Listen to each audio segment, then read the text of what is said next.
Okay, wonderful. I am so excited to get started. Welcome to day one of the fourth annual Joining Our Voices virtual symposium. I am absolutely thrilled. We are really excited to dive into our opening session today, When Wishes Collide with Reality, Navigating Dementia, Decision Making, and Disputes in Care Planning. Our sessions, both today and then we have sessions tomorrow and Thursday, they will all be recorded and they will be available after the event on the North Carolina Serious Illness Coalition's website. We're going to do logistics for just a moment, which also allows some time for all of you to come in and get settled. We ask that you keep your microphone muted. For the best viewing, choose speaker view for Zoom, as we'll be spotlighting the different presenters. For those who haven't already, please take a moment to put your name and your organization, if you're representing one, into the chat. And even feel free to share why you are interested in joining today's session. You can also use chat throughout the session. We will be keeping an eye on it. So that way, if you have questions, we'll do our best to ask those questions. We'll have different parts of the session where we can address questions and answers. And those of you that are used to North Carolina Serious Illness Coalition events, while there's a presentation factor to it, we also want it to be engaging as much as possible. And that's why we do it as a Zoom meeting versus a webinar, because we want you to be able to share your thoughts and your questions. And so we'll keep track of that. We are thrilled you are joining us for what we know will be a thought-provoking session. We also want to encourage you to attend tomorrow's session. It is on conversations that count, aligning care with goals for every patient. And Thursday's closing session is We Are All in This Together, Caregiving in the US 2025. So lots of information you can get on our website. So thrilled. As for me, if you don't know, though I'm seeing lots of familiar names and faces, I am Heather Altman. I am the Executive Director of the North Carolina Serious Illness Coalition. We are a statewide group of health professionals, providers, and caregivers focused on improving the life of those who are seriously ill, of all ages, and their caregivers. I'm having so much fun looking at everyone joining. I'm like, oh wait, but I'm still talking too. Through collective action and engagement of our active work groups, we address clinical practice and quality, advanced care planning, and caregiver and patient engagement through a variety of communications, advocacy, and education efforts. For those of you who are not already members of the coalition, you are all welcome to join the coalition. There is no cost. To learn more about the coalition, you can go to our website, and that is www.ncsicoalition.org, or you can drop me a note in the chat and I'll add your email to our listserv. So membership, it is a very inclusive. You can join. It is not, all you have to do is say, I'd like to be a member. And we want to do just a few moments of thanks before we get started. So many coalition members, so much gratitude to the members that helped to develop this symposium over the past few months. We also want to give special thank you to the sponsors of our coalition and for this symposium in particular. We are very proud that there are no costs to join the coalition. We want to keep it that way. But we do have costs, so we are especially grateful to our sponsors for helping us put on this event, as well as others throughout the year. So I'm just going to switch slides for just a moment and just do a quick shout out to our sponsors and our supporters. And we're really fortunate that two of our sponsors, Risa is with AuthoriCare, Jonathan is with Clarity, and they're also sponsors. That's wonderful. We're so appreciative of it. And then we have a few lead sponsors that are our session sponsors. And so what I'd like to do, and I am not able to see everyone's boxes. I have to see if Steve Hahn is with us. Today's session sponsor is AARP North Carolina. And I do want to take a moment to invite Steve if he's with us. Steve is the Associate State Director for Communications for AARP North Carolina to share his welcome. And because I have too many things, Steve, are you with us? Let's see. Or any of our AARP North Carolina friends? Heather, I don't see Steve. Oh, okay, Steve. Oh, well, they have been amazing sponsors and really great partners since the beginning of the coalition. And whoops, I think I may have changed. Did I just turn off my screen sharing or can you still see it? We can see it. Oh, great. I can't, but as long as you can, that's wonderful. And so I just want to do a special thank you to AARP North Carolina for all of their support. All right, so now, and oh, there we go. I got my screen back. Okay, thank you. So now I am really, really excited to just dive into our first session, When Wishes Collide with Reality, Navigating Dementia Decision Making and Disputes in Care Planning. I was really excited when this topic was suggested, and I'm going to give a lot of credit to Risa Hanow, who is part of our Advanced Care Planning Educators Collaborative. And she reached out and started to talk about some of the complexity that she and others are seeing. And it ended up being the frame and the foundation for this session. And what I was excited about is, like many of you, I dedicate a lot of my time encouraging individuals and families to have important conversations around serious illness and end of life care. But I've really been fascinated by what happens next. I know my colleague Marsat Hassan is here. We go all over North Carolina, and she adds South Carolina too, having these events where we encourage and support and notarize advanced care planning documents. But what happens? Advanced care planning gives us clarity on paper, but dementia in particular often adds layers of uncertainty, emotion, and conflict. And so today we'll explore what happens when documented wishes meet the realities of cognitive decline and capacity questions, as well as family disputes. We are thrilled to have two experts who are with us today and who are active members of the coalition, and I'm so excited. They bring complementary perspectives on navigating complexities of dementia, decision-making, and family disputes around care planning. First, I am so pleased, and I'm going to go ahead and take a moment to spotlight Risa, and then I need to find, there's Jonathan. Just so as I'm loving and honoring and respecting on them, you get to see them. And I'm pleased to welcome Risa Hanow, clinical and community educator at AuthoriCare Collective.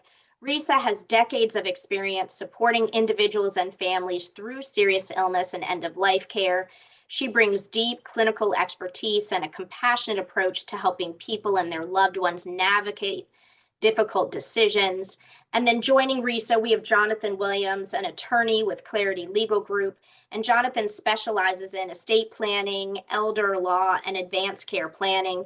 He brings a clear legal perspective, helping families make informed, value-based decisions while addressing the challenging legal and ethical questions that often arise in dementia care.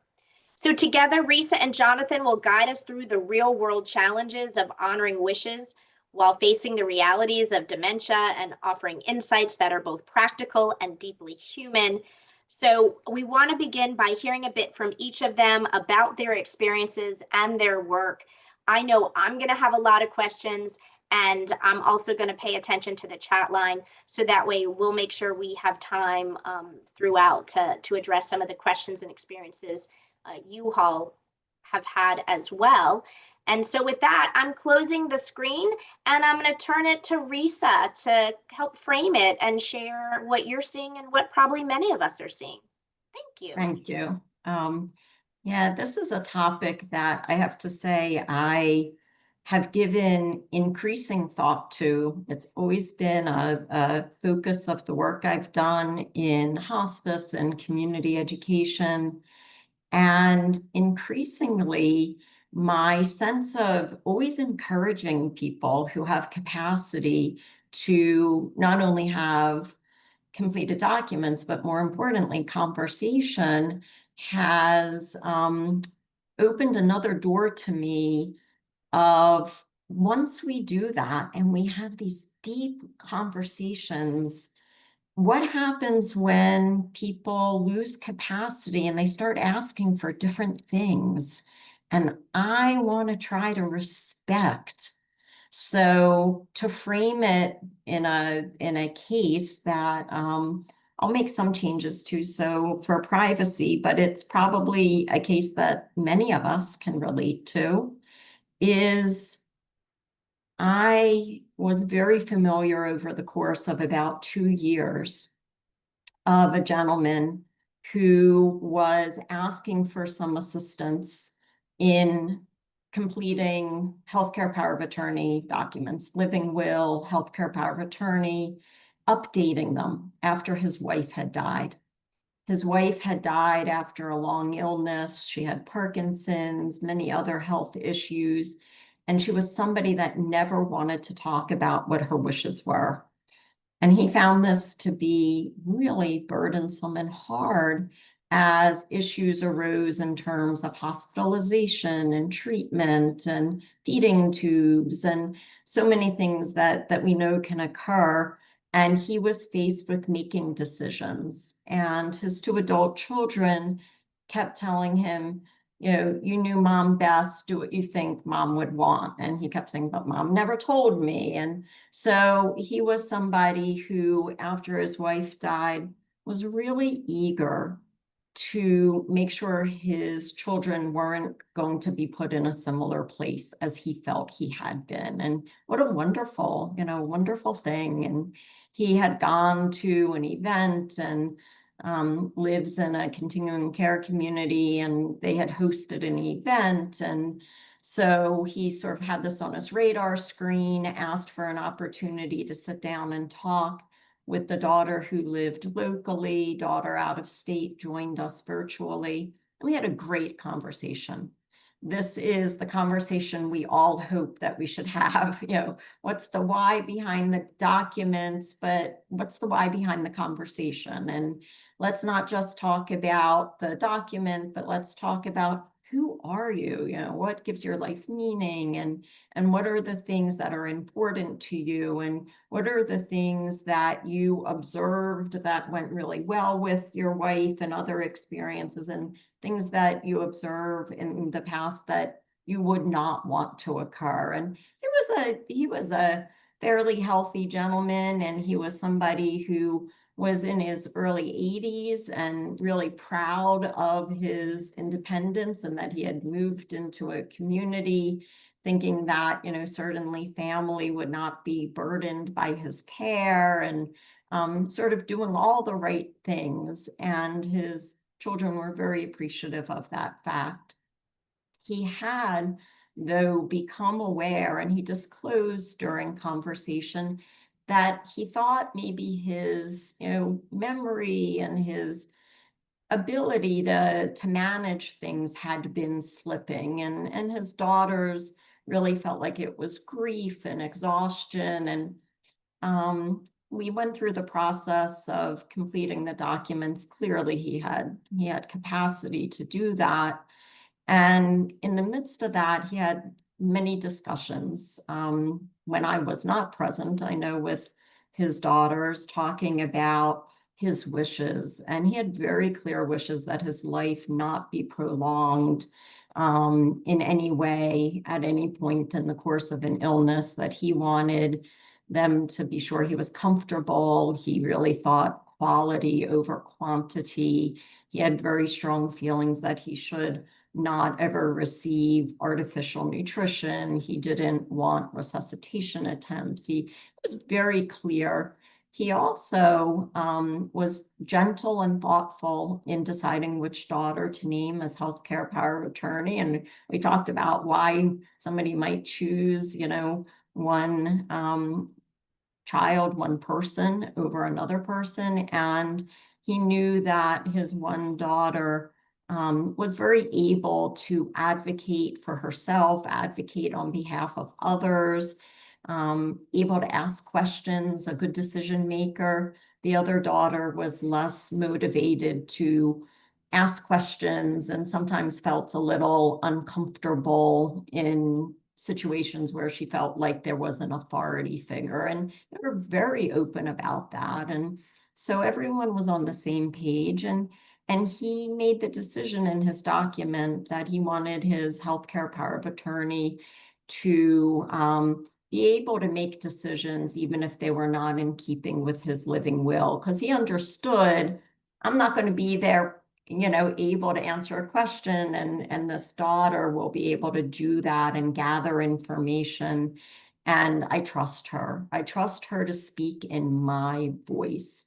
She knows my wishes, my heart, my faith. She knows my goals. Over time, I had contact when he had progressed and had received a diagnosis initially of early cognitive decline. And the family was very eager that he be in an environment that preserved his dignity. That was extraordinarily important to him. He was somebody who had been very social. They saw that he was becoming a bit more socially isolated, and the daughter really served as an advocate. He still was eager to remain as independent as possible in his decision making and kept reinforcing to the daughter, remember, I never want to go back to the hospital. Remember, I don't want any artificial feeding. I don't even want spoon feeding. If I can't feed myself, don't feed me. Kept telling her things and reminding her of what his wishes, that he wanted to be a do not resuscitate and that he wanted her not to be burdened. So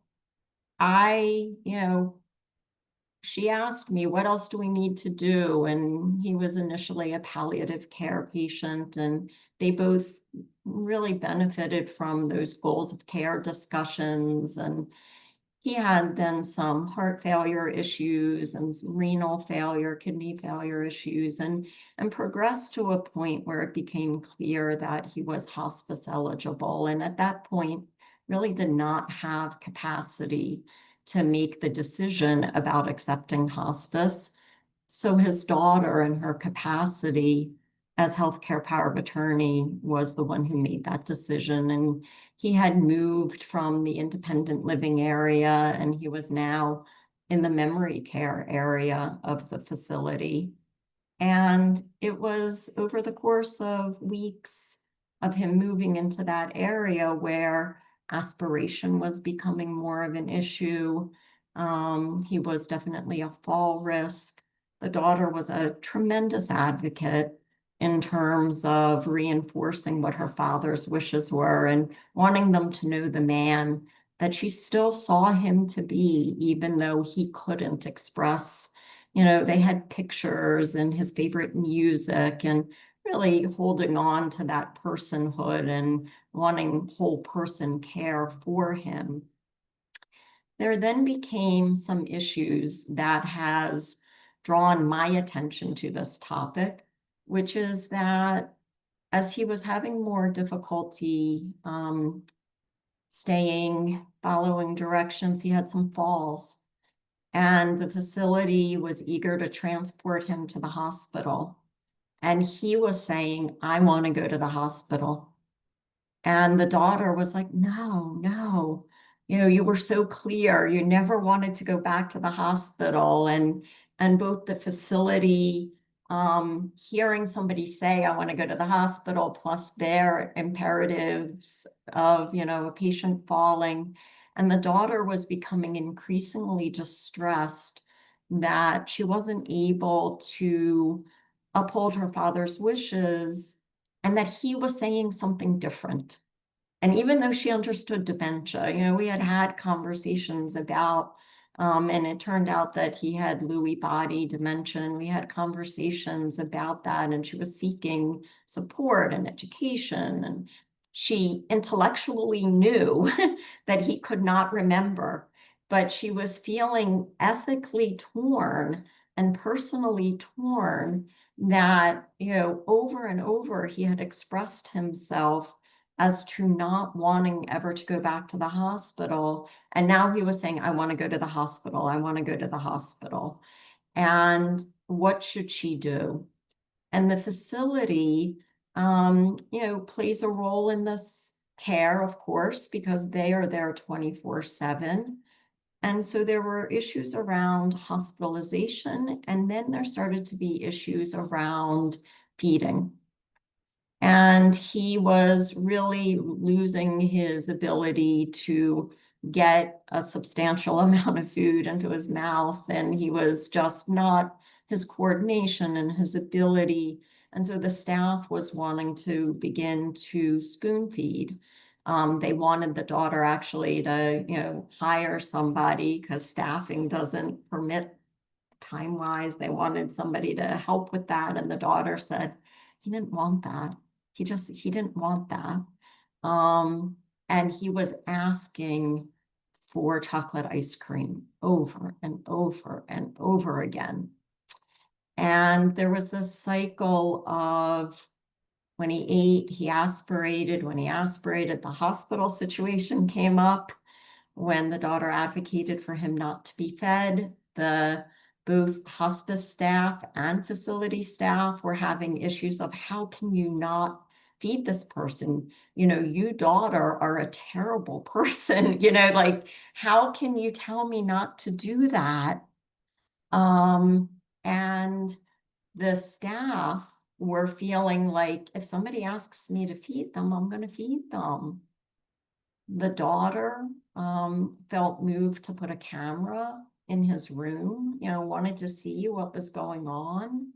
And it really was becoming a situation that rather than this really whole person care that was focused on this, gentleman who had done all of these things that we hope people do, it was becoming a almost adversarial situation where there was a lot of energy into whether the daughter was purposefully trying to hasten this man's death. And she was making the care to him very difficult and challenging. And there were many discussions. I was asked to meet with the facility staff about, how can you not feed somebody? Well, if she's not going to let us feed him or give him what he wants, then he should have a feeding tube. Well, that set off another conversation. And I have to say personally, it is very challenging to think about. I have learned my person's heart and wishes and goals, and we've done all of those things. And then that very person is telling me I want something different. And so am I, ethically, personally moved and drawn to say, oh no, we're going to stick with what you had told me because I promised you I would do that? Or do I honor the person that this person is now, who is now asking for these things, although they don't have the capacity to understand the benefit burden and the implications of the decisions? And it is something that really has come up many, many times. I have to say, the more I think about it, I think the more I see it. And in doing some research and reading, I came across the Washington State actually has created a advanced directive for someone with dementia. And it's open access. Anybody can download it. It's from the WashingtonLawHelp.org is the website for it. And it's called an advanced directive for living with dementia. And it's a fascinating document. The document gives somebody the ability to say, I don't have dementia, I have early cognitive decline, just sort of like, why am I doing this? So it's a document that could be done. Of course, it's not legal in North Carolina, but I think it's fascinating. And when you read through it, you have the chance to say, I want my healthcare power of attorney to, make decisions for me when I lose capacity, or even if I lose capacity, let me make decisions, right? It's sort of, I think they were trying to get at this place where family members want to be put in this bind of this person doesn't remember what they told me they wanted. It's a lengthy document. It's a document that goes into all different if then. But really, I think hones in on this issue of the person I am at the beginning of my dementia journey, or whatever is causing my cognitive decline or decisional capacity. Those decisions, maybe I'm not that same person anymore. I am a person who, may have said, oh, I would never find comfort from a mechanical cat. And all of a sudden, I'm snuggled up with that I mean, we have, with permission from patient families, videos of people, I mean, just stroking these animals and cuddling with them, and the family saying they would never have, right? And so dignity should always be upheld, but our concept of what is dignity and what is personhood and who is that person, we all evolve. Why can't somebody with cognitive impairment, dementia, evolve? And it's hard. It's hard because I encourage people to have these conversations so you'll know. And I have started to include in our conversations and understand somebody might ask for something different. Somebody may not remember what they asked for. And why I never did that before, I'm not sure. But it is the reality that all of us, I can change my top 3 or 4 times in the morning, right? I change my mind. And I have the free will to be able to do that. We know people change their mind in the course of a, health journey and just aging journey. We know that if we're working with younger, people in need of care, children, or they evolve developmentally and have different opinions and thoughts on care. So it makes sense that we need to consider the changes that somebody may make or want, but yet they don't have decisional capacity. So, my understanding is that, they couldn't sign a legal document. So can they be making a decision about wanting the chocolate ice cream, even if they might aspirate, even if it might make them have to go back to the hospital, right? And where's that line? And I don't claim to know the answer. I claim to know that we should be talking about this. We should be thinking about this. We should be putting this out on the table when we do advanced care planning, when we have these conversations. I want to be increasingly, thoughtful about, of course, these aren't one and done conversations. They never are. But I think we have to open our minds and be prepared to support and advocate for those who are named as healthcare power of attorney or decision makers, and also staff that are put in these really difficult places. For the vast majority of people, they are operating from a good place, right? They are operating from trying to do the absolute best thing. And when CNA hears somebody saying, I'm thirsty, I'm thirsty, I'm thirsty, and the daughter is saying, no, no, no, don't, put that straw in their mouth, or don't hand the glass, or that sets up we have to be able to talk about these things and do it in a way that is joining and not in an adversarial way. And, training in our facilities for staff who are caring for people. There's also, of course, the family members might all not be on the same page, shocking as that may be. So just the complexities of this issue. And of course, the number of people facing dementia is just staggering, and we know that.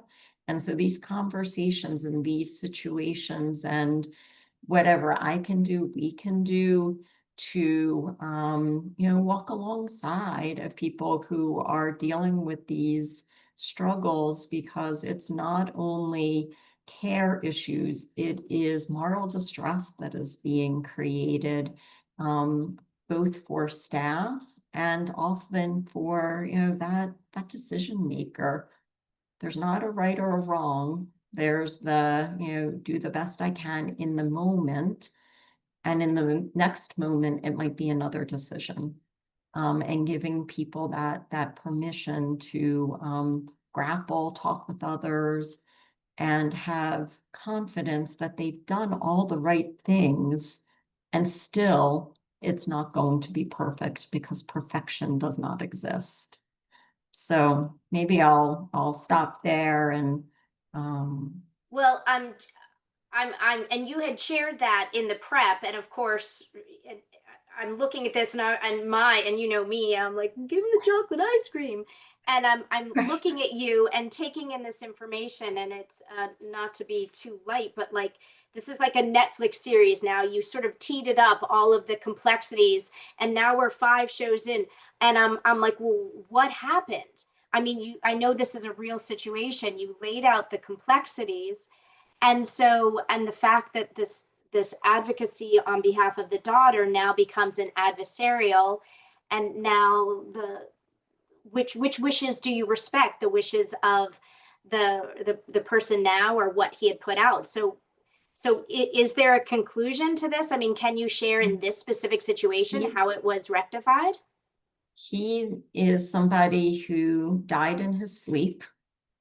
And we can say he had a peaceful end to his life. The daughter benefited, I think, greatly from bereavement counseling of the if and maybe I should have, and did I do the right thing? And it has created some conflict with her sister. They were not always on the same page, and that was challenging. But I will say I've been asked back 2 additional times to this same facility with similar issues, right? With similar cases. So this is something that he is one person and he's many people, right? He's Exactly. so I think that yes, he had what the daughter I most often interacted with had what she felt was a very gracious end to his life, in that he died in his sleep. And but that does not mean that she does not question, and she wants to come up with an answer, like what should I have done that would have prevented this from occurring. Hmm. And I've had to say, as we often have to say, there isn't always a good answer. Sometimes it's the least worst option. Sure. Sometimes it is, confidence that we're making the best decision in that moment. But even with this advanced directive for living with dementia, that might be helpful, but I Hmm. can imagine it's not going to solve everything. We can't anticipate it all. And we work with other partners, right? We work with facility partners and hospital partners and hospice and palliative partners. And so it's a complex issue, and one that I want to be really have heightened awareness of. It is complex, and we're going to turn it over to Jonathan in a minute to sort of add that legal aspect and lens. But as I listen to you, there are there is the individual and their wishes. There is the daughter and her as the advocate, the healthcare power of attorney. But I'm counting, as you just said, three different entities and their own policies and ethical guidelines. Hospitals, and then you, AuthoriCare, as a hospice provider, you as a social worker within that, so your own guide of policies and ethics, and then you have the facility themselves. And so the level of complexity and then again, and when we first spoke, I'm like, chocolate ice cream, and then you showed all of the complexity and all of the players and issues of risk and issues of dignity. So I really appreciate you putting through, and that's what this event is about, is seeing in reality things that seem like they would not be that complex, and how they are. And I see the comment about from Marissette. It is beneficial to have us understand the different angles. I mean, thank you so much. We're going to come back to you, and folks on the chat line and our audience, start to think about questions. But I think this is a really good time, Jonathan, to weave in your experience. And you and I have known each other for more than a decade now, and I remember having conversations with you about, well, how does this start to years ago? What starts to happen when healthcare power of attorneys have different sense, and when you start to have issues around capacity and the other C word that I'm the ability to make decisions. So I'm going to stop talking now so you can chime in with your experiences. Yeah, thanks, Heather, and thanks, Risa. It's a little bit humbling to wander into this conversation. And I was really excited to be talking to a group of folks from across the state. And now, as I knew we would have a few from out of state, but looking at the chat, I see we have a lot of folks from around the country, and that's very humbling. And I'm happy to be here. I do want to say I'm going to be talking about how these legal issues play out, and they are state specific. All the rules about healthcare and healthcare decision making are creatures of state law. And so I'm going to be talking from the perspective of how North Carolina works. And for those of you that are in, I think I saw South Carolina, I think I saw Wisconsin. So there will be analogous state laws in other states, but just keep that in mind that what the information I'm sharing is based on my knowledge of North Carolina law. But as all of this discussion has illustrated so greatly, that all of these issues are so much in the gray areas. And I'm going to talk a little bit about the black and white law, just so that we all have some sense of the basics of how healthcare decisions are made for folks with diminishing and incapacity. Um, but in the end, the rubber meets the road. It's always gray area, and so we'll keep that in mind. But I did prepare a couple of slides just to kind of get the basics on the table, so we're all kind of operating from the same place. So I'm going to do a quick screen share. Um, and my first slide is just about who makes medical decisions in the absence of any kind of legal interventions. And so in North Carolina, like most states, there is a statute that says, okay, if there's a person who cannot make medical decisions for themselves, who makes those decisions for them? And in North Carolina, first on the list is the spouse. Second on the list is a majority of the reasonably available parents and adult children. So interestingly, parents and children are on the same footing here, but essentially this is where if there's not a healthcare power of attorney and there's not a guardian and we have an incapacitated adult, then the doctor's going to basically talk to the family that's gathered and say, what are we going to do? And if there's a spouse, the spouse makes that decision. If there's not a spouse, but there are parents and or children, then the parents and or children that are involved make that decision. If that's not the case, I said there's a typo in the slide there. It says spouses, but the word on the third bullet there should be siblings. The majority of adult siblings would then make the decision. And then after that, what North Carolina state law says, if we don't have a spouse, we don't have parents, we don't have children, and we don't have siblings, then what we have is an individual who has an established relationship with the patient, who is acting in good faith on behalf of the patient, and who can reliably convey the patient's wishes. So essentially, if there's no family around, whoever is around in terms of friends and loved ones can step in and say, okay, well, I can speak on behalf of this person. And then, of course, occasionally there are patients with nobody around at all, not even friends or loved ones, in which case the physician can act based on their own assessment of the urgency and necessity of care. So that's how decisions are made in the absence of legal intervention. But of course, there are certainly legal interventions that can be made. The one we've talked about the most is the healthcare power of attorney. And so I want to talk a little bit about the healthcare power of attorney. But also in the courts, you can establish a guardianship. And in some states, that's referred to as conservatorship. Conservatorship is usually focused just on the management of the financial assets of the patient. But when we're talking about healthcare decisions, typically the term is guardian. In North Carolina, we refer to guardianship of the person, which means the person who's appointed by the court to make medical decisions and decisions about housing and other personal needs. Or you can have a general guardian who is the guardian both of the personal and healthcare decisions and also of the financial management. So anyway, if there's a court-appointed guardian, then a court-appointed guardian can make these medical decisions on behalf of the patient who is at that point called the ward.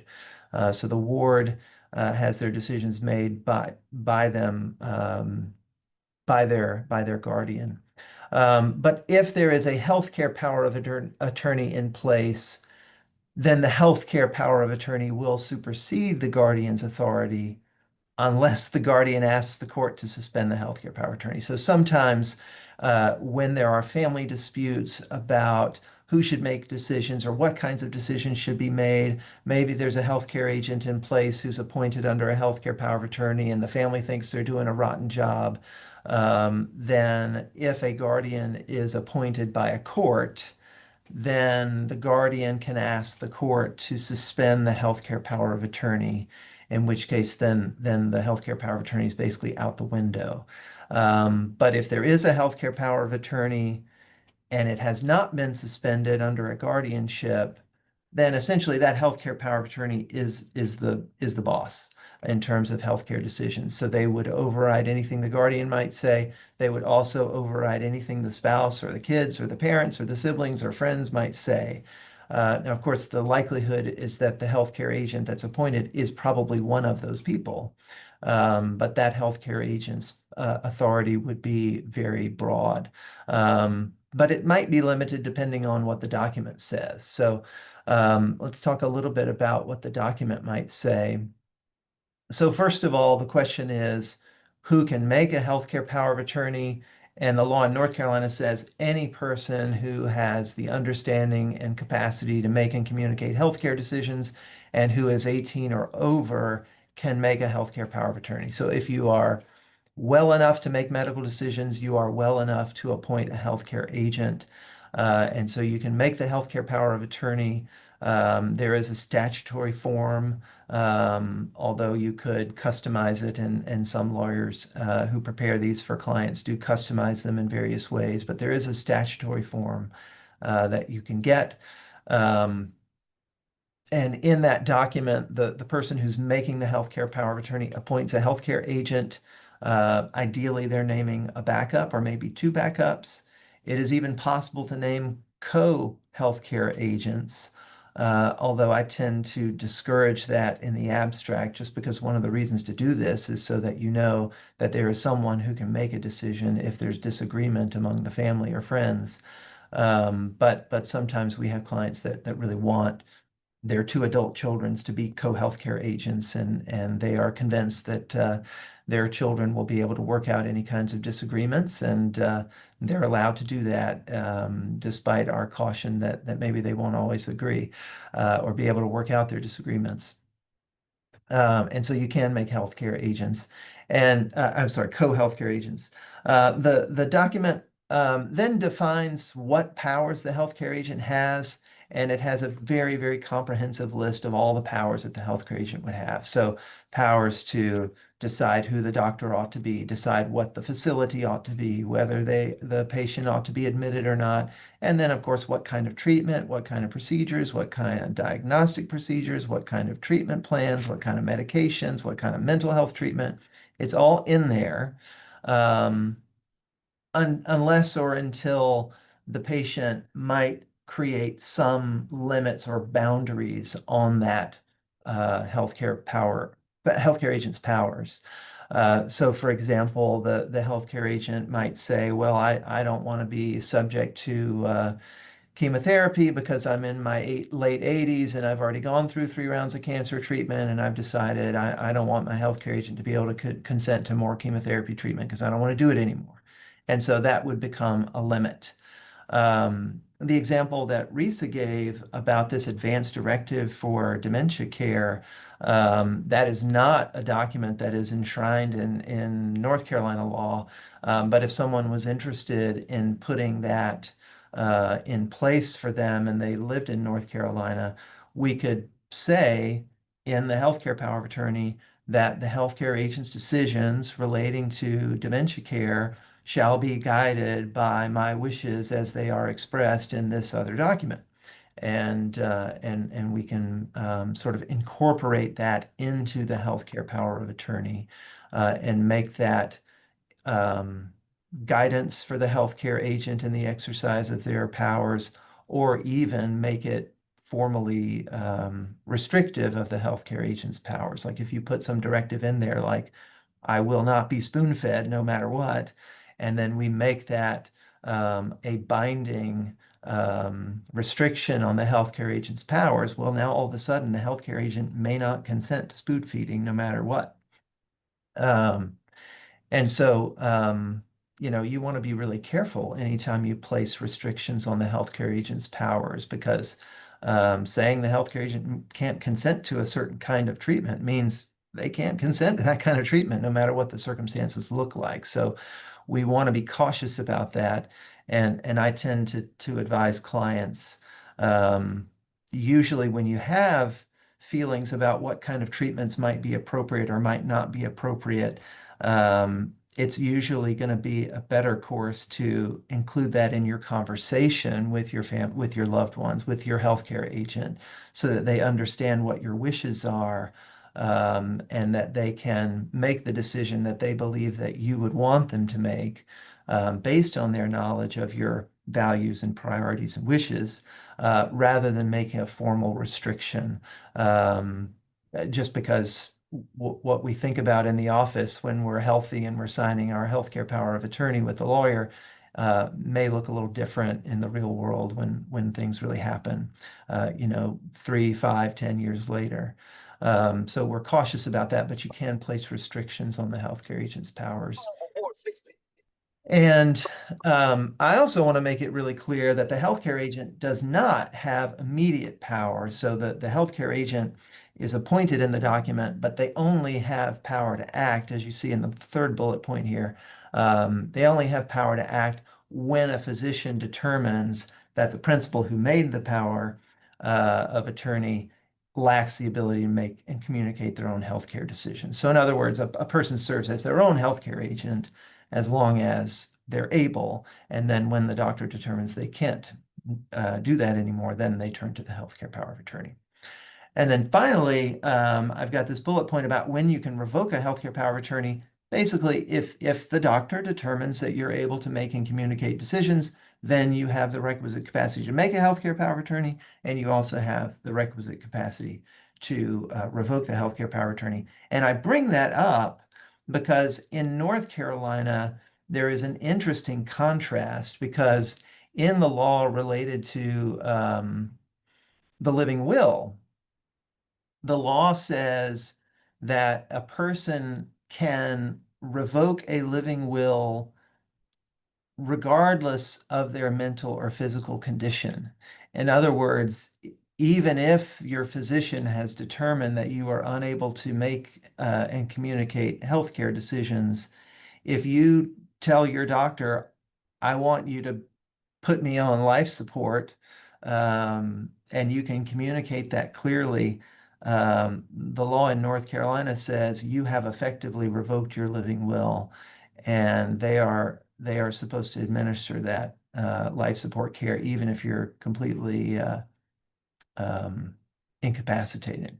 And so that's an interesting discussion point when we start to think about, the chocolate ice cream example, right? As even though someone has lost their mental capacity to make decisions, they're still sort of evolving in what they think and what they want and how they're experiencing life.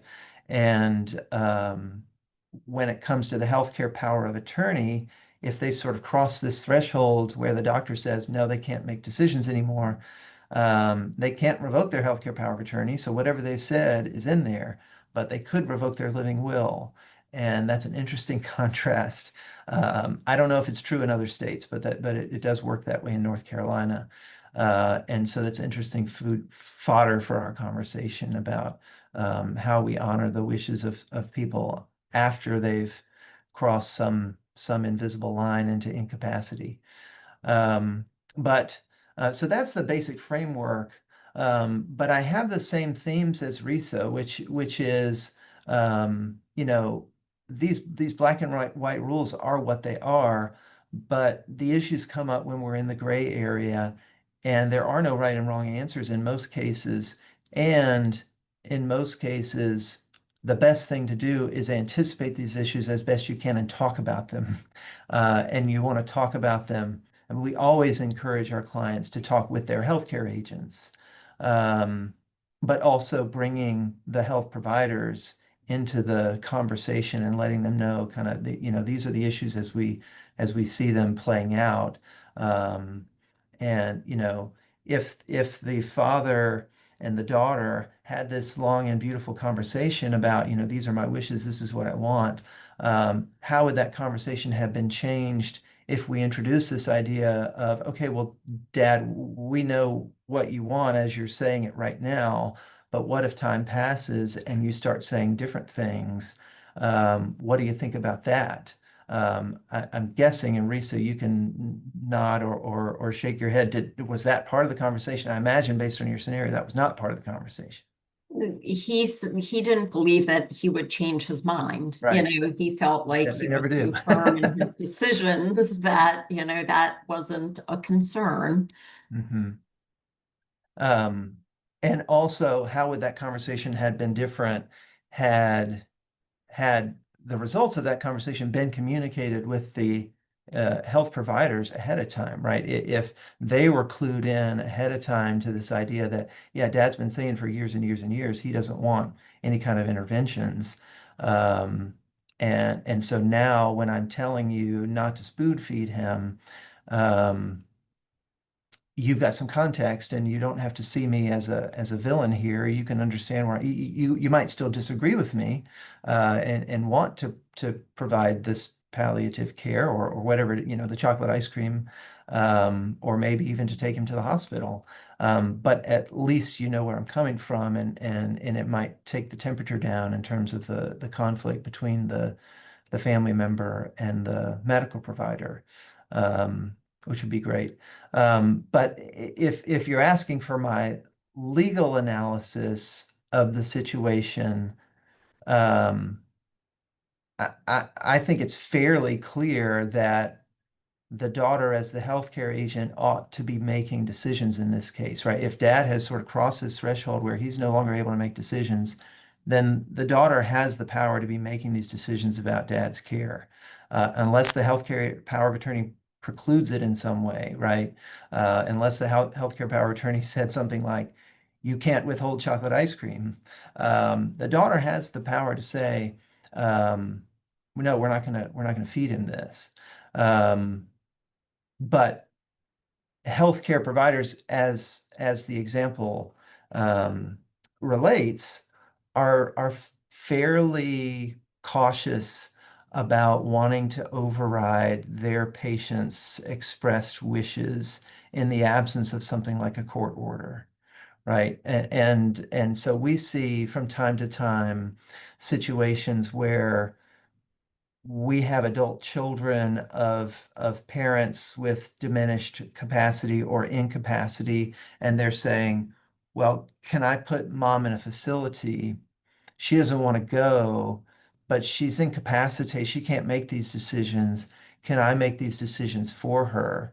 And my position is, well, if you're the named healthcare agent, and if the doctors have confirmed she's not able to make healthcare decisions on her own, and assuming the document doesn't preclude you from doing this, yeah, you ought to, as the healthcare agent, be able to get your mom placed in a facility and keep her there, even if it's against her stated wishes. And you should not need court intervention for that, because the law makes it clear that the healthcare agent can make these kinds of decisions when the patient no longer has capacity. But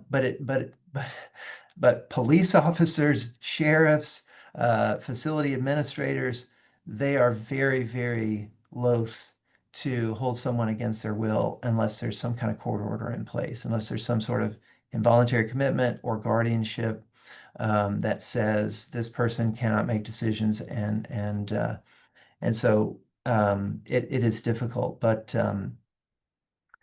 again, I think the theme of the day is really more, we want to have the kinds of conversations that prevent us from getting in these situations. And one of the practice areas that I don't participate in related to these issues is the litigation.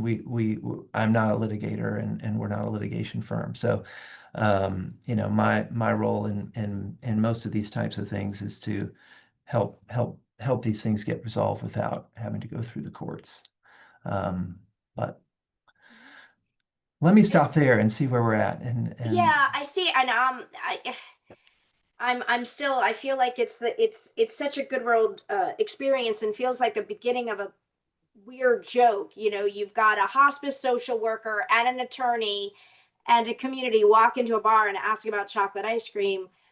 What's the answer? And but I want to, there's a question that's come in from Marset. Would a family need a document from a physician that explicitly states that they have diminished capacity? And would this be accepted by a facility? yeah, again, speaking in North Carolina law, although I expect it's similar in other states, yeah, in order for the healthcare agent's powers to kind of be activated, it does say in the law that we need a written statement by a physician. And in fact, in the document, the person who makes the healthcare power of attorney can state, this is the doctor who I want making the decision Mhm. about whether I'm okay to continue making my own decisions, or whether my healthcare agent needs to come in and make these decisions for me. Um, it, it, I usually encourage clients to be cautious about that, because, right, what if Dr. Smith is out deep water fishing off the Outer Banks or something and not available?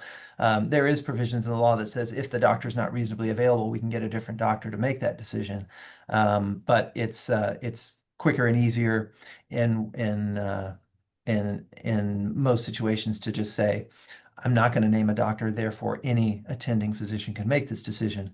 But yeah, if we're talking about questions of placement, or, not emergency decisions, but decisions about, treatment going forward, um, typically you're going to have some sort of letter in the file from the doctor saying, based on my opinion and my interactions with this patient who's been my patient for so and so years, and they've got this diagnosis and they've got these symptoms, it is my opinion that this person does not have the ability to make and communicate healthcare decisions, and therefore I think the healthcare agent should be making decisions here. Mhm. One thing I mean, I think about that question, and the answer is clear, right, from a legal perspective, but that decision might be made at the corporate level, or might be made at that administrative level, and they're good with it. But then you have the staff that's rendering the care. And they might even be told, in this situation, the daughter is the decision maker. And they are still hearing him beg for the chocolate ice cream. So I know that for some people, it's how can I not, feed somebody or give somebody what they want, or turn them if we've been told not to turn. And so whether it's how does that message get delivered? Does it get delivered? How is it delivered? And then addressing either the moral distress that comes with me being, easy for you to say you're sitting in an office. I'm the one walking into that room X number of times every shift. So I think, and then if you have more than one organization involved, the hospice organization and the facility, or and so that's also, I think, where we need to know the law. The law needs to be followed. It needs to be discussed. And then sometimes that still leads us to distress or Yeah. difficult situations. It does sound like, to use Jonathan's term, that the law is clear in that when the healthcare power of attorney is in effect, then they are the ultimate decision makers. But it is the complexity where the law kind of drops off there. I mean, yes, I guess if a court order were to get involved, or they would bring in lawyers, clearly it sounds like the healthcare power of attorney would win that. But having worked in a retirement community, having been in charge of passing out ice cream myself, and not to belabor that, but I think it does kind of get down to, where does personal respect and dignity, and how do we truly honor someone's wishes when it may not align with reality, but it is also their life and they are still there. And so this is messy. And I can see why, Risa, you said we should have a conversation about this, because it seems like it all comes down to a conversation. Like, this Netflix series isn't going to end with, and by the way, here's the right answer. It's that here's the legal answer, but in practice. There is other questions. Yeah, I see the safety issue of the potential aspiration of the patient, giving the patient something to eat, even if fed in small quantities. Yes, and my mind was going to creativity. I'm a big get to yes person. If it can't be chocolate ice cream, is there something else that might be okay? Is there still a way to get to that need and that interest? So that's where I was going. But Mara said, I see another question. What type of education in your situation or others where you've been asked to consult with the facility has been given to staff with these ethical dilemmas? Thank you. Yes, I was going to get to that. What kind of education, or support or training? Yeah, sometimes there's a request because staff is distressed, and I might go, to all 3 shifts and spend some time listening to the distress while acknowledging we're not going to change policy, or we're not gonna, right? We're trying to expand our thought and understanding of, yes, you're seeing this through your lens. What about the daughter's experience of, her father had said this and she's trying to honor his wishes, and now you're right. And so sometimes it is a supportive intervention of letting people, share their distress and their feelings, and do it in a controlled way, while sharing some information and maybe helping people have different perspective, or see the perspective of others. At other times, we do straight out. One of the things I have found to be very helpful is to do advanced care planning education for the staff, right? Get administration to want that to be something for all of their staff to be trained in, so that they have the experience of walking down this path themselves. We do this at AuthoriCare Collective just because, we work in this field. We're statistically no more likely to have a completed document. And so I have found that to be very effective, where I will go Again, try to do it all 3 shifts, maybe do a weekend. So we're being, give people, and it's not just clinical staff, it's everybody in a facility, come learn about advanced care planning, maybe give out, the statutory document, go back 2 weeks later with a notary, and we can then, I've found that to be very helpful when you can educate the staff who are providing the care. That might open some, some opportunities of saying, you've done this. And other times we're doing education more about what a healthcare power of attorney has the right to make decisions, and how can we, respect that while making you feel as comfortable as possible. And then, of course, there's the issues of, do we have to send out to the hospital every time somebody falls and hits their head? Do we have to treat the aspiration pneumonia? Right?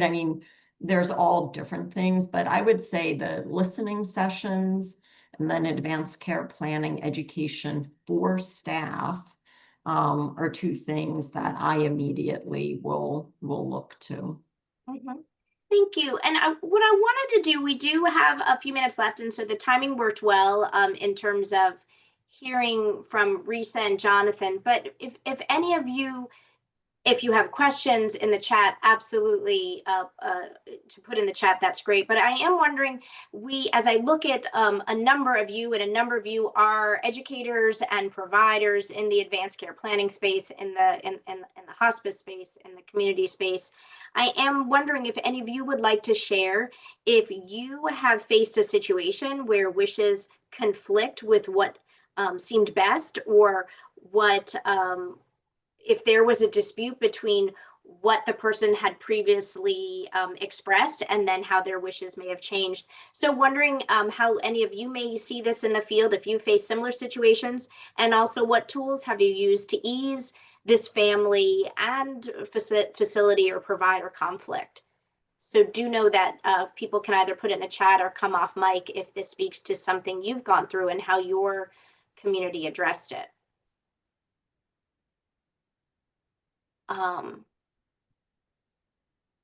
I would love to jump in with a question, Please. which is, to what extent can these kinds of things be documented? Obviously you can have a DNR to say, we're not going to resuscitate, and you can do what in North Carolina is called a MOST form, which is an order on scope of treatment, which is a medical order relating to broader issues than just resuscitation in a end of life situation. But to what extent is it, or could it be documented, some of these decisions about um, spoon feeding and hospitalization and things like that, so that we've got a record in the medical file, so that when these issues come up, it's documented as to what the patient's long-term wishes have been, even if the patient is saying something different in the near term, at least it's documented. What kind of tools are in place for that? I'll answer and maybe others jump in, but certainly within the hospice world, we have very clear ability to document that somebody has said, certainly if they have a DNR, we scan that in, a MOST form, we scan that in, and never wants to return to the hospital, does not desire spoon feeding, wants to be fed in spite of aspiration risk, do not, no antibiotics, so we have the ability to document that, and then it becomes is the after hours nurse at 3 o'clock in the morning, looking at that alert or looking at the right place in the electronic medical record. Yes, we hope they are. And then if that person is a hospice patient and they're in a facility, then what are the facilities policies, and how do they document it, and how do they cascade that information to their staff? And so, that's yes, we can and we should And I suspect in spite of that, it is not always smooth sailing. Right. Mhm. And you know, if we're talking about what educational tools there are, you know, part of the education can be, hey, make sure you know this kind of stuff is documented and you need to be looking at it.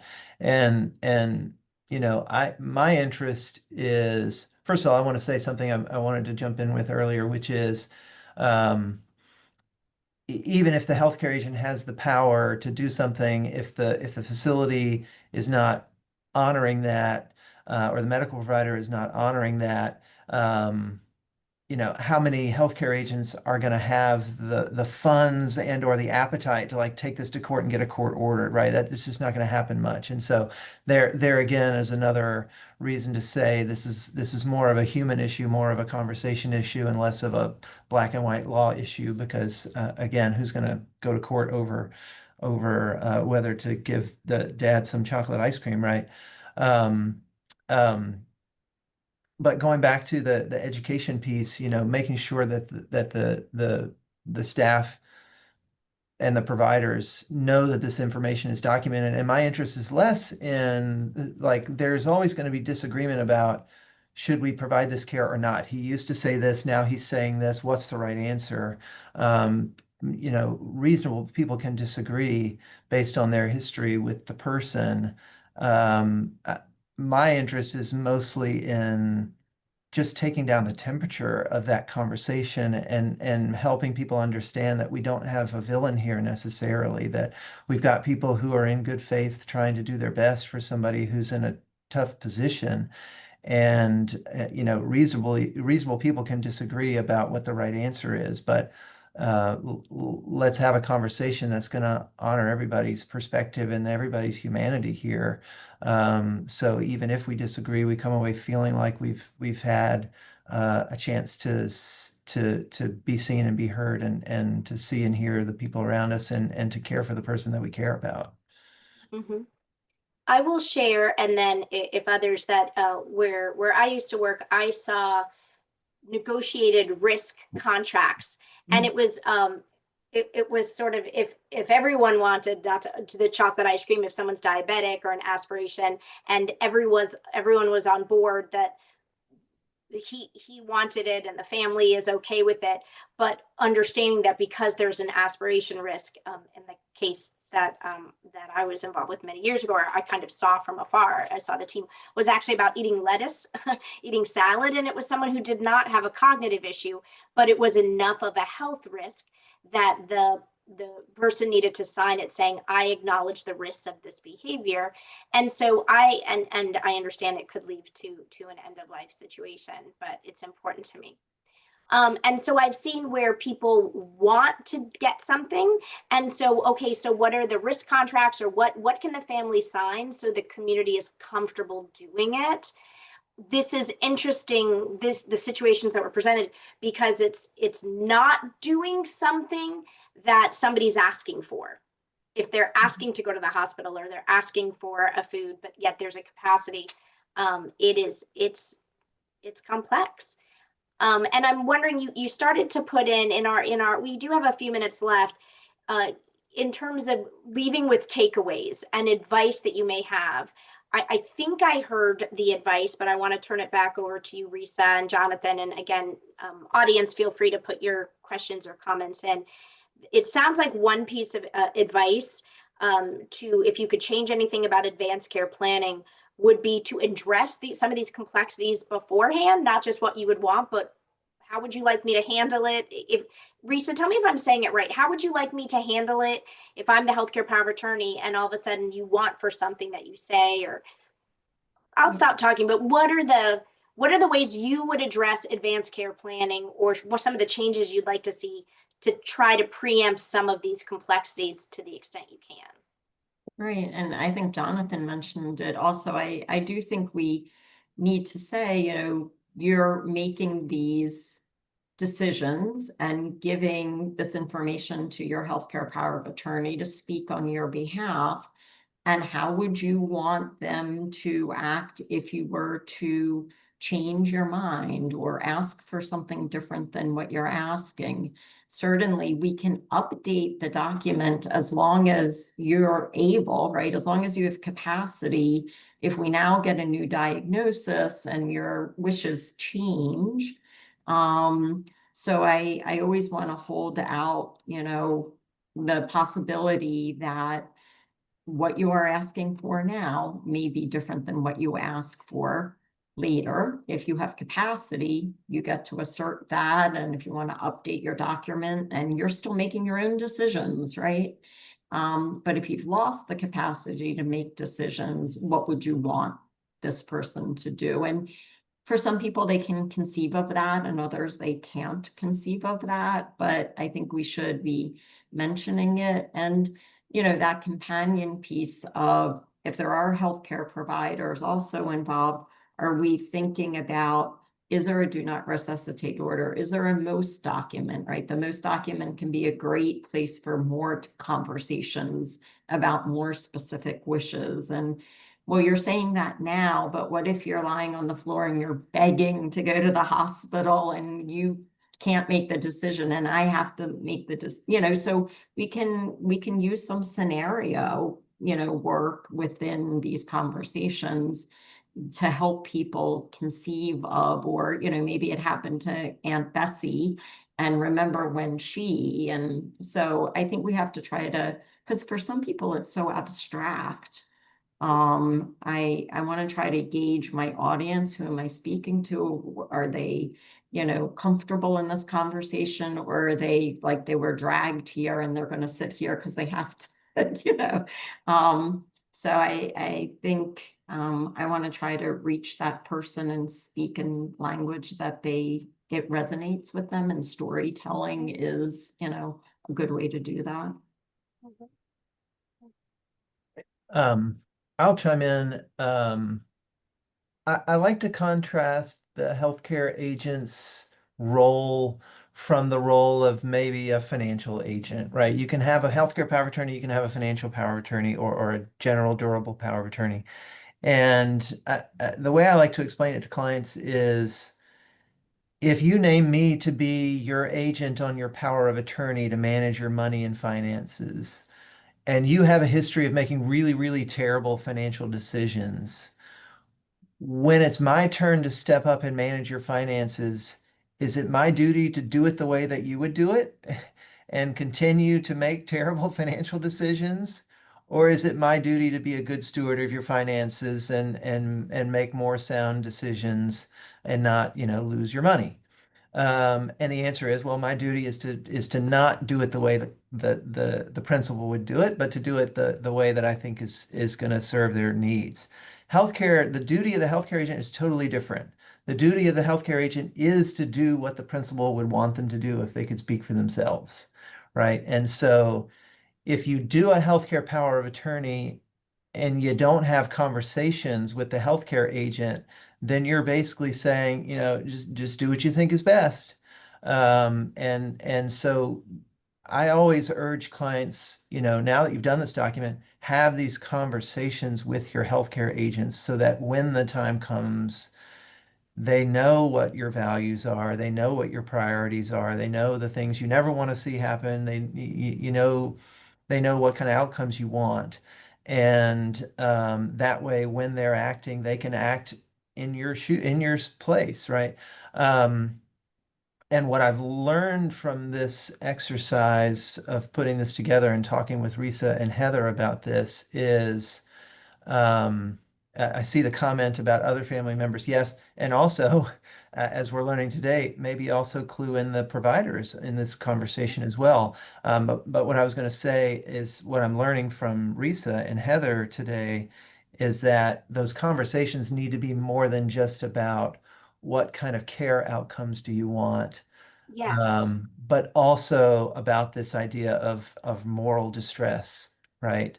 Yes. Which is not something I've had conversations with clients a whole lot about. And this session and preparing for this session has caused me to think about how important it is not just to say, talk to your kids about whether you want chemotherapy or not, or whether you would want electroconvulsive treatment or not, but also about these moral distress Mhm. issues of what if you say you want one thing now, and then when the time comes, you're incapacitated, but you're saying something different.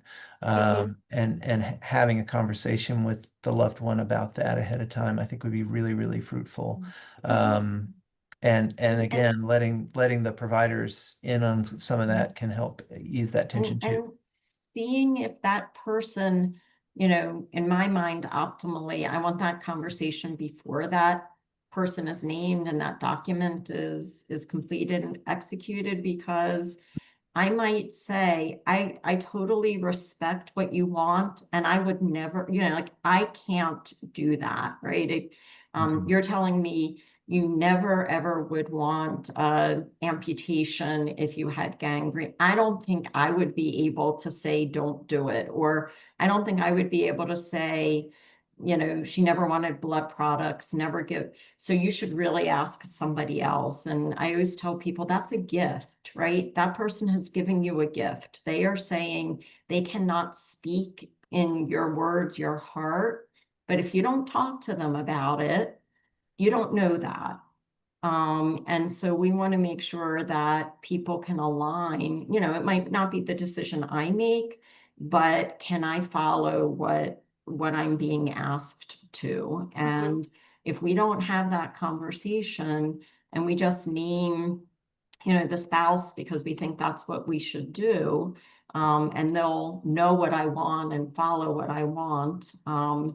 And I also like people to understand the reality that nobody should find themselves at 3 o'clock in the morning, being asked a question, would your, person want this done? And you saying, I have no idea. We never talked about it, right? That talk about moral distress, that is, and I sometimes say to people, we have insurance, we have car insurance, not because we think we're going to have a car accident, but in case we do.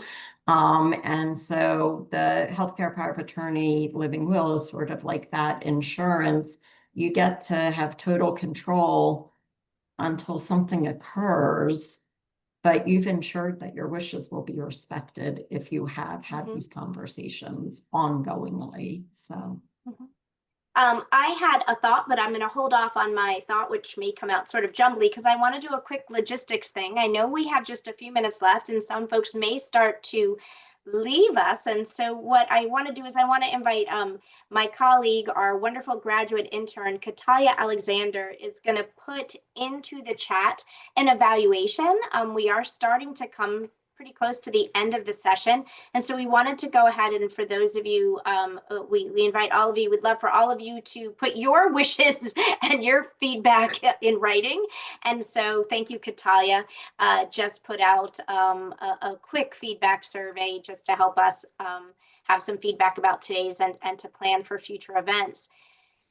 And now, going back to our program, it did strike me, and it's something that I'm doing a lot, both in work and in my family life. We say have a talk about your goals and values, but really like breaking down what does that mean. And I think having that sense of well, what's really really important to you is food really really important to you no matter what is taking is getting even in a complex situation as many extra days as possible, and so let's not do something that would impact your ability even in your state now to see your grandchildren. So is it being positive, is it being in a joyful situation and so not wanting to cause distress or be angered, or that no matter what happens you want to be happy. And so just so that way it also gives some guidance like I know this is important, but it's also important that they're not frustrated, and so let's give them the thing that won't frustrate them. So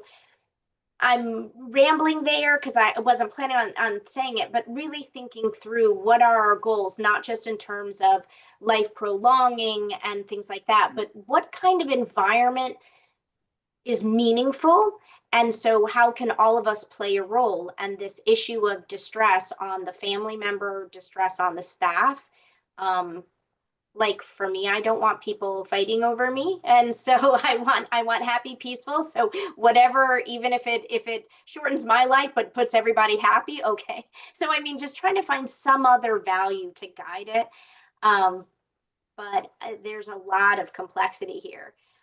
Yeah, and Last that, you know, comment. Sorry. I was just going to say, there's been a comment made, which I think is very important, that Betsy made, which is, I always tell people, when you do your advanced directives, tell the person, talk to the person you want to name, the people you want to, and the people that you're not naming, and that they should know that as well, right? Uh-oh. If you're naming, the oldest daughter, and the secondary person is the, next daughter, and the other three kids aren't included, the other three kids ought to know that as well. And maybe one of them would be the financial person. And but to that point of, if we want harmony and peace, we're not going to get it if somebody shows up and says, we're all going to make this decision together, and somebody's waving a piece of paper saying, oh no, you're not in it. So yes, talking to as many people and informing them, might get us closer to that peaceful, or at least explaining, this is why I made this choice and I hope you'll respect it. My parents wrote that into their saying, they named my older sister the pathologist, not the hospice social worker, and said, but it is our wish that you make decisions together if at all possible. And ultimately, she's a doctor. So I knew what their thinking was, right? And Yes. that's the best we can hope for, is to know somebody's mind and what they want in their heart. So Yeah, it's And important. Oh, Jonathan. in the estate planning perspective, we like to tell clients, you want to try to avoid unhappy surprises. right, If somebody's going to be unhappily surprised by what they see, right. you want to have a chance to tell them about it yourself, so they don't have Mhm. to come to their own conclusions about Right. why you did it Because or they'll what your make up a thinking was. story They'll make up a anyway. story, but you can explain yourself before you die about why you disinherited them or something like Yeah. that. My God. But in the case of choosing your healthcare agents, it's the exact same, exact same. So I agree 100%. Oh, well, thank you so much. And I'm still the joke that I always put, my dad did put in his plans, he would like Simon and Garfunkel themselves to perform. And I'm still not sure if that's legally binding and what part of how am I going to arrange for that? So people can put lots of stuff down on paper, but this was really, really wonderful. I cannot thank you enough. Thank you to Jonathan Williams and Teresa Hanau to sort of help us understand this complicated, but really thinking about when wishes do collide with reality, and we are back to reality now, where we have to end this session. Thank you, thank you, thank you, thank you to Thank you. our sponsors. Really appreciate it, especially ARP North Carolina, and to all of my friends at the North Carolina Serious Illness Coalition. But many of us, we're together a lot. And so we have these opportunities to continue these conversations and to continue to support each other.